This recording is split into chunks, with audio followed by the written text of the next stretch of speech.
গরমে কিন্তু চুলের অবস্থা একদমই 12টা। তো আমি চলে গেলাম বাজারে। আমি এখানে 20 টাকা করে 4 মোট মেহেদি পাতা কিনেছি। আর যারা হিজাব পরেন তাদের জন্য চুলের যত্ন তো মাস্ট, কারণ চুল ভিজে কিন্তু একেবারে চুলের গোড়া নরম হয়ে যাচ্ছে। তাই আপনারা এই ধরনের ট্রিটমেন্টগুলো বাসাতেই করে নিতে পারেন। আমি এখানে হেয়ার প্যাকটা বানানোর জন্য এখানে একটা বড় অ্যালোভেরাও নিয়ে নিয়েছি।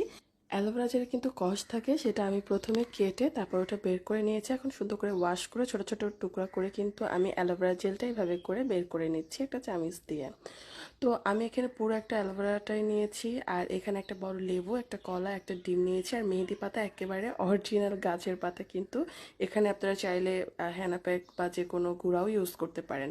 তো আমি এগুলো সব ব্লেন্ড করব, আর এটা আমি একটা ব্লেন্ডারে দিয়ে দিলাম, চাইলে বেটে নিতে পারেন। আর আমার কাছে মনে হয় ব্লেন্ড করাটাই বেটার, এক্ষেত্রে ব্যাটারটা অনেক বেশি স্মুথ হয়। তো আমি এখানে মেহেদি পাতাটা ব্লেন্ড করে কলা আর একটা ডিম আবার ব্লেন্ড করে নিব, এবং সাথে দিয়ে দিব অ্যালোভেরা জেলগুলো। এখানে পুরো একটা অ্যালোভেরা পুরোটা দিয়েছি, আর কোনো পানি ইউজ করিনি। কিন্তু আমি এবার সবগুলো ইনগ্রিডিয়েন্টস আমি একসাথে করে নিচ্ছি, এবং লেবুর আমি রস দিয়ে অ্যাড করে নিব, এবং সামান্য তেলও অ্যাড করে দিব। এতে করে চুল অনেক বেশি স্মুথ, সিল্কি এবং শাইনি হবে।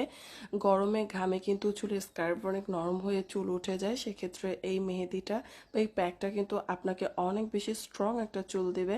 আমি অনেক